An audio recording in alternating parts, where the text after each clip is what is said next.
Hi, everyone. My name is Mary Shore, and I'm the rector and dean at Lutheran Theological Southern Seminary, which is a part of Lenore-Rhine University. I've been with you all in the class as a student myself the last 7 weeks, and now this week I'm happy to be here exploring together theological questions connected to COVID-19. Before I was a seminary administrator, I have been a parish pastor, and I've also taught New Testament. My academic field is New Testament and Christian origins.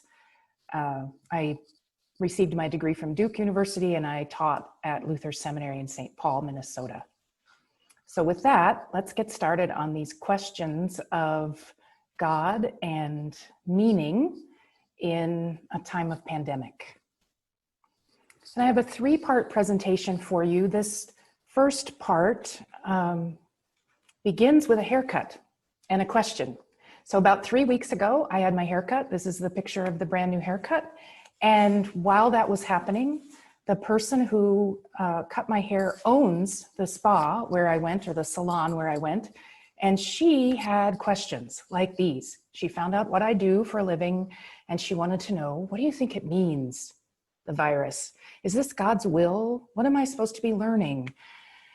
And she told me that because her salon is downtown in Columbia, and because it's a salon, she'd been closed for weeks. And then right after they opened, she was closed again as protests caused some danger for people in downtown Columbia.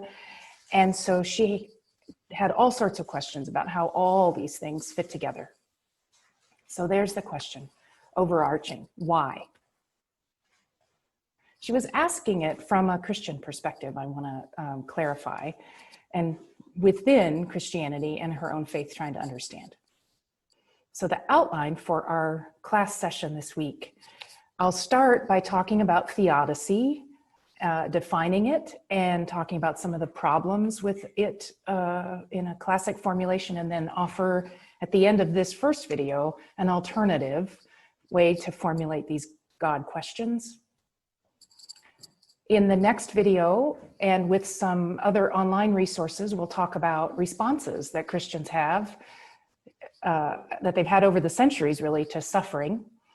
And I'll invite you into some of those responses and invite you to experiment with some prayer forms. And then the last part of this week, we'll talk about meaning making right in the midst of things, and how some of that's been happening with respect to Christian theology and practice, and people have been, kind of gently sometimes and not so gently making some observations about what COVID has exposed about our faith and practice. And we'll talk about those things. My learning outcomes are that I want you to be able to define theodicy. I asked my husband, as I was preparing this, if he knew how to define theodicy, and he did not. So he knows exactly what it's about when you tell him, but didn't know the word.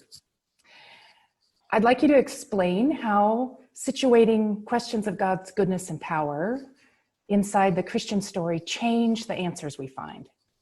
And that's part of my thesis, I guess, in this presentation with you.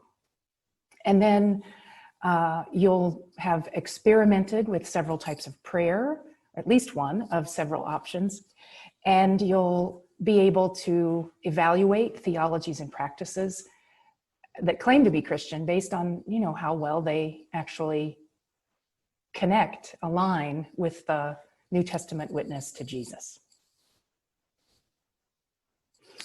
So here's the definition of theodicy. It's an attempt to defend both the power and the goodness of God, given the reality of evil in the world. It's usually thought of as a philosophical or theological problem. So it's something people write about. And that gets to some of its difficulties, right? When we write in this way, we can sound quite abstract, and in some ways be quite offensive to people who aren't going through abstract things, but really concrete suffering.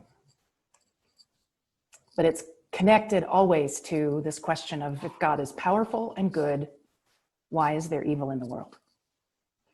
And its classic formulation is probably this one, the philosopher David Hume, writing just about the time of the American Revolution, asked these questions. Is God willing to prevent evil but not able? Then God is impotent, he writes. Is God able to prevent evil but not willing? Then God is malevolent. Is God both willing and able to prevent evil? Then why is there evil in the world? So to imagine that with some pictures, here's the first question. Is God willing to prevent evil but unable? Well, then there's something wrong with God's power, right? God needs a bigger hammer, more power. Is God able to prevent evil but unwilling? Well then, and this is maybe scarier, there's something wrong with God's heart. That's the question. And now that you know the question of theodicy, you probably also know a couple of attempts, quick attempts people make. You might have thought of these yourself, even as we were talking about the question. Attempts out of this bigger hammer, bigger heart dilemma. Free will. Right away, people will say, God gave us free will and we're the ones who messed everything up. We choose and we don't always choose the good. So God, in this way of thinking, has self-limited. God has limited God's own power so that we may be agents with God in our lives. The other attempt that people make very quickly to get out of the bigger hammer, bigger heart problem is that there's some greater good that all-powerful, all-loving God is after, and God uses evil or the effects of evil, uses suffering to achieve this greater good. I know that right away you might be thinking that's kind of a limited imagination, right? To have to use bad things to achieve good, but this is the way some people argue. That suffering teaches us something good, or suffering builds better character, or suffering inspires greater empathy. And so God is after lessons or character or empathy and uses suffering or evil and its other effects to get to these good outcomes. So if you're trying to hold together all good and all powerful in a pandemic, you ask questions like this, or you make assumptions like these, test assumptions like these. Maybe God is trying to teach us something. Maybe God is trying to get our attention, and people will say that with all sorts of things after it that they imagine God is getting our attention about, whether that's inequity or, moral failings. Somehow this is meant to get our attention, bring us back to a right relationship with God. And that's a little bit like the next one. There's some punishment involved here. Or maybe God is trying to build our character. We're gonna care about each other. And often people will say, like we used to. We used to know our neighbors. We used to look out for each other. Well, maybe this will bring us back to that. Maybe God is doing something else, right? People are trying to find meaning right now in something that is much bigger than us and way out of our control. And by all appearances, really quite harmful to human flourishing. The problem with all of these, when we try to use them on one another often, or in specific cases of suffering, is that the timing is wrong. It's too soon to be telling someone who's grieving the loss of a loved one that this is good for them. It's too soon, and it's probably just wrong. Also, when you try so desperately to defend God in the midst of something that's concretely going wrong in a person's life, the effect can be to blame them. It must be, I don't know what you did. Job's friends say to him finally, don't know what you did, but it's gotta be some kind of sin because, your life is a mess. Or we alternatively have this effect on someone that we kind of give them a to-do item. Like, I think that you should really be looking at what God is trying to teach you. And so now I'm exhausted, I'm grieving, I'm taking care of people who are grieving, and I have one more thing to do. All by myself, because you're not helping me. I'm supposed to find meaning. I figure God has a lesson and I have to ferret it out because God isn't good enough or a good enough teacher to just teach me the lesson. You can see all sorts of theological problems with these. We start out with good intentions. We're trying to protect God's all-powerful, all-good status, and we end up actually doing harm to one another. There are a couple of other attempts out of this bigger hammer versus bigger heart need, and I want to share one of them with you in this video, and then we'll work on the other one in the next video. So one of the other attempts is that you go, instead of sort of abstractly thinking about God's goodness and power, you go to the stories we have about God as good and powerful, and you look at what they say about the nature of that goodness and that power. And then another way out of this question is, instead of focusing so much on trying to defend God as all good and all powerful, you kind of take the question to God. You interact with God in prayer. And prayer can be anything from lament to service on behalf of others. And we'll talk more about that in the next section of the class. But here's some remarks on story as we close out this video. Here's the Christian story, a little abbreviated, I know. It starts with creation, and creation is good. God creates everything and owns everything. And despite evil, creation is still good and sustained by God, who is now working actively for its redemption. Why its redemption? Well, the little matter of the fall is a story that has to be told. The world is not as it should be. The way things are it's not the way God intended things to be. We inherit this situation and we contribute to it. So Christians have, and Jews have a story about Adam and Eve, but most of us say, you know, if they hadn't messed it up, like I probably would have.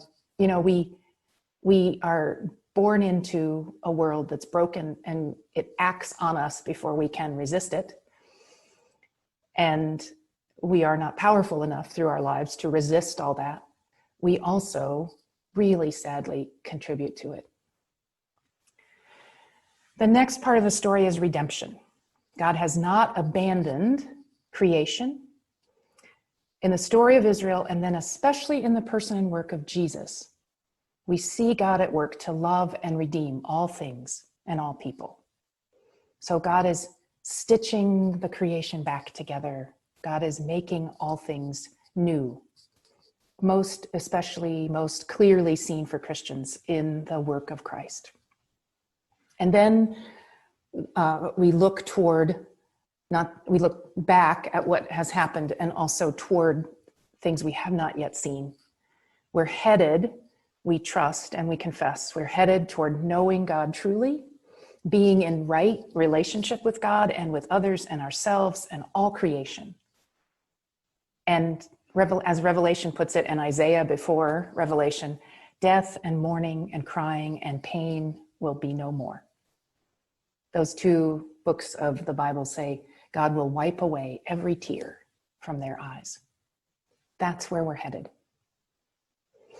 So if you take the Christian story and then you ask what its implications are for faith in the midst of suffering, you come up with different answers than you do if you start with a philosophical question about the nature of God and then try to find goodness and power in the same divine entity.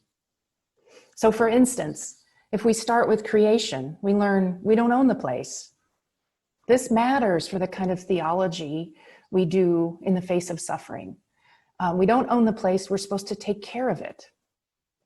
That will matter more in the third video that I do for you, so we'll come back to it. When we think about the fall, we have a way of explaining why we and our leaders are not what we and they should be.